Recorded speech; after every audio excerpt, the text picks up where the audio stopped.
Oi, tudo bem? Essa aqui é a jornada de leitura do livro de Isaías. Hoje é o dia do capítulo 41 e do capítulo 42. Esse aqui é o canal Somando Mentes, meu nome é Eduardo. E para começar, olha só, esses dois capítulos vão estar mais ou menos aqui, falando de cuidado de Deus e confiança errada. E por que eu falo mais ou menos? Porque tem muito mais nele que você pode extrair se você fizer a tua leitura. Aqui eu vou trazer somente alguns versículos e, claro, a minha percepção da minha leitura. Foi como Deus falou comigo. Eu tenho certeza absoluta de que se você fizer a lição de casa e for ter a tua leitura, o teu tempo com Deus, Ele vai falar muito com você. Tanto que é esse o projeto do canal Somando Mentes, é estimular nas pessoas a vontade de conhecer mais da palavra do Senhor e, claro, se relacionar muito mais ainda com a Trindade, Pai, Filho e Espírito Santo. E para começar, olha só, quero mostrar para você o que diz o capítulo 41 e o versículo 4 do livro de Isaías. Diz assim, quem planejou isso e fez com que tudo acontecesse? Quem resolveu, olha só, o que passaria no mundo desde o princípio? Sabe a resposta para essas duas perguntas? Nesse versículo diz assim, fui eu, o Senhor, que estava lá quando tudo começou e que lá estarei quando tudo terminar. Essa passagem do versículo 4, ela combina muito com o que fala em Apocalipse 1:8, que diz assim, eu sou o Alfa e o Ômega, diz o Senhor dos Exércitos, o Senhor Todo-Poderoso, o nosso Deus, que é e aqui que é o grande ponto, né? Que era e que há de vir. Olha só, o Senhor nosso Deus é simplesmente o início e o fim de todas as coisas, porque Ele estava desde o início e já planejou o fim. É ter certeza de que quando Deus olha a nossa vida, não só a nossa vida, mas a vida de todos que estão nesse planeta, Ele não vê somente como nós vemos de repente assim o que já aconteceu do passado e alguns pontos somente que a gente imagina que pode acontecer no nosso futuro por conta dos nossos planos.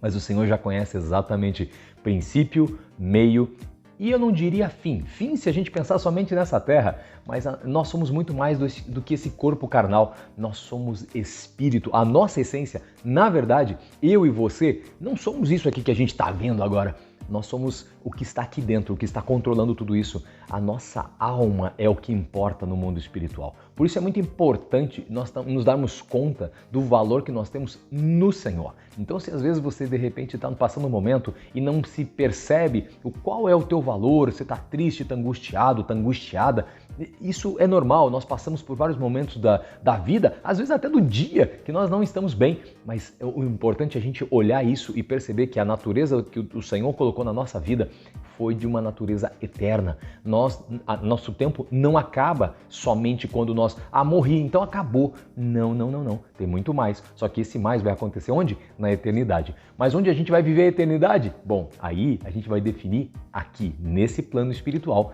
que seria justamente nesse mundo onde a gente está se relacionando com outras pessoas. Por isso, que quais são os 2 mandamentos que o nosso Senhor Jesus resumiu todos os 10, eu diria? Ama a Deus acima de todas as coisas e ame o teu próximo como a você mesmo. Só que talvez o grande ponto aqui seja, você se ama? Então, se você não se ama, eu não me amo, como é que eu vou entregar amor então para o meu próximo? Eu não tenho como entregar uma coisa que eu não tenho. Mas para desenvolver esse amor, daí a segunda pergunta pode ser, mas e como é que eu desenvolvo esse amor? Aí você vai para a essência, você vai para Jesus. Jesus é a essência do amor. Então, se como Paulo falava, o apóstolo Paulo, se não tiver amor, de nada valeu, de nada vale. Então, como que eu encontro o verdadeiro amor? Em outra pessoa? Não. A gente vai encontrar o verdadeiro amor somente onde? Na Trindade. E Jesus é a expressão do amor. Agora, mas um amor de uma mãe por um filho, por isso que a palavra fala, ainda que uma mãe possa se esquecer do seu filho a quem ama, eu não me esquecerei de ti, diz o Senhor. Olha só, por isso é a essência do amor. Agora, quando a gente volta para essa ideia então de alfa e de ômega, né? Essas 2 primeiras letras, só para você entender, são as letras do alfabeto grego. Dentro de um contexto então teológico, eu diria, alfa e ômega significa primeiro e último. E Deus, no caso, né, como o alfa, ele significa simplesmente que ele é criador de todas as coisas. Ele é único, é ele que possui o conhecimento da origem e de tudo que existe. Agora, então, se a gente for falar de Isaías 41:10, veja só, não fiquem com medo, pois eu estou com vocês. Não se apavorem, pois eu sou o seu Deus. Eu dou a força para vocês, eu ajudo vocês e eu os protejo com a minha forte mão. Olhe só que profundidade esse versículo. Se a gente tivesse que memorizar nos momentos de dificuldade, esse é o versículo perfeito. Porque, não tenham medo, porque eu tô com vocês. Claro, como é que eu vou estar com medo se eu tô com o Senhor? Talvez se a gente está passando um momento de medo, de desespero na nossa vida, é importantíssimo a gente simplesmente se achegar ao Senhor. Como? Através da oração, se entrega a Ele, começa a buscar, você vai ver como vai vir algo sobrenatural sobre a sua vida e você vai ver que a coragem vai transbordar pelos poros do teu corpo, mas é porque a presença do Santo Espírito vai invadir sua vida. Então, por isso que ele fala, não se apavorem, porque eu sou seu Deus, não tem espaço para pavor, uma vez que o Espírito do Senhor entra na nossa vida e Ele se manifesta. Por quê? Porque, como fala aqui, Ele vai dar as forças que você precisa, Ele vai dar a ajuda que você necessita e, acima de tudo, a proteção com nada mais, nada menos que a forte mão do Senhor. E olha só, o Isaías 41:13 vai falar, eu sou o Senhor, o Deus de você. De você. Isso mesmo, essa palavra é para você nesse dia. Eu seguro pela tua mão e eu te digo, não fiquem com medo, pois sou eu que te ajudo. Olha, isso é a palavra de Deus para a tua vida, Isaías 41:13. Memorize isso nesse momento e fale. A tua boca precisa ser aberta, você precisa se manifestar diante do mundo espiritual, declarando que o Senhor disse isso para você e você toma posse disso para a tua vida, para transformar o teu futuro, para transformar a tua realidade. E olha só, o versículo 14 vai dizer assim, o Senhor diz ao seu povo, você é pequeno e você é fraquinho. Olha só, Deus sabe, eu sou pequeno, eu sou fraquinho, mas não importa, não tenha medo, porque a nossa força, dele vai falar, não tenha medo, pois eu, o Santo de Israel, sou o seu Salvador e eu te protegerei. Olha só, presta atenção. Você é pequeno e você é fraquinho. Isso qualquer um sabe, qualquer um de nós nessa terra. Não importa o que tenha, o poder que tenha, a condição financeira ou o cargo que tenha, não passa de uma pessoa pequena e uma pessoa fraca. Porque sabe qual que é a perspectiva? A perspectiva é de Deus olhando de cima. E quando olha de cima é como se a gente olhasse, nós seres humanos, olhasse um formigueiro. Tem milhões de formiguinhas talvez ali, milhares de formiguinhas, não sei, depende do tamanho do formigueiro. Mas a maior de todas, para nós, como seres humanos, ainda não passa de uma formiguinha, que ela só está ali porque a gente deixa, porque se você pegar, você esmaga ela rapidamente. Na verdade é assim que a gente parece. A gente se acha muito maior às vezes que o outro, semelhante a nós, mas diante de Deus a gente não passa de pequeno e de fraquinho. Agora, se a gente tem graça diante do Senhor, se a gente reconhece o poder de Deus na nossa vida, Ele vai dizer, não tenha medo, porque eu sou o Santo de Israel, eu sou o Santo da tua vida, então eu sou o teu Salvador. É assim que Jesus se apresenta para nós e eu vou te proteger. Você quer uma proteção maior do que a Trindade? Não adianta você querer, porque não existe. É Deus, é o Espírito Santo e é Jesus que precisam estar atuando na nossa vida. Tanto que o versículo 17 desse capítulo vai dizer assim, quando o meu povo, pobre e necessitado, procurar água e não encontrar, quando a boca deles estiver seca de sede, eu, o Senhor, vou atender eles. O Deus de Israel não vai os abandonar. Tá vendo?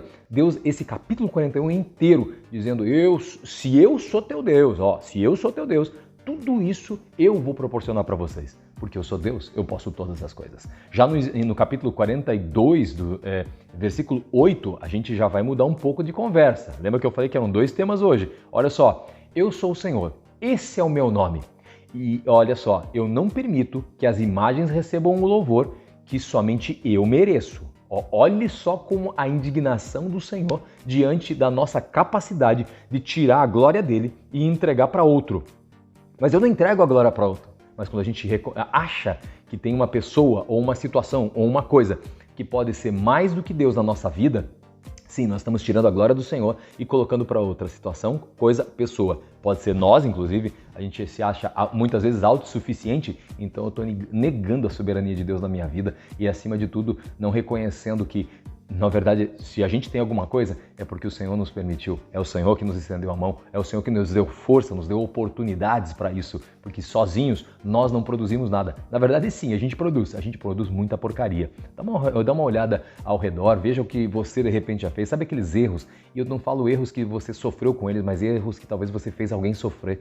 A gente passa por isso. Por isso que a gente precisa estar melhorando e por isso que o segundo grande mandamento, eu já falei, é ama até o próximo como a você mesmo. Então a gente tem que reconhecer isso e saber que Deus espera de nós um cuidado com a nossa vida, mas claro, com os nossos próximos também. E o versículo 16 aqui nesse capítulo vai dizer assim, ó, guiarei os cegos por um caminho que eles não conhecem, por uma estrada que eles nunca pisaram antes. A escuridão que cerca a vida deles, eu vou fazer virar em luz. Eu vou aplanar os caminhos que estão hoje ásperos. São estas as minhas promessas e eu vou as cumprir sem falta. Olha o que Deus faz pela vida daqueles seus, aqueles que não colocam a sua esperança na força do próprio braço, diz a palavra. Maldito é o homem que confia no homem e coloca na força do seu braço a sua esperança. Então veja, se Deus fala isso para nós, nós devemos aprender. Se a gente não aprende, então de que vale a nossa oração? De que vale a nossa busca por sabedoria no Senhor se a gente não aplica, não é? Então, e o versículo 17 aqui, ele vai dizer assim, ó, mas todos esses que assim agem com relação, claro, aos ídolos, né? Eles serão derrotados e humilhados. Todos os que confiam em ídolos, todos os que dizem às imagens, vocês são os nossos deuses.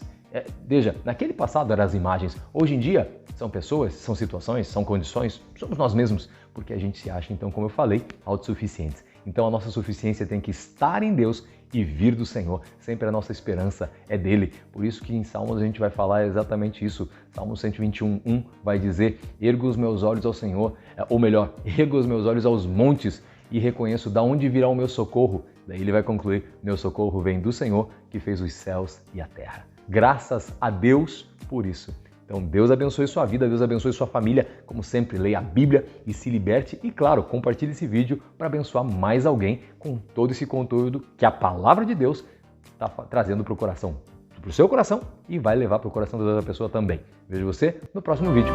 Tchau!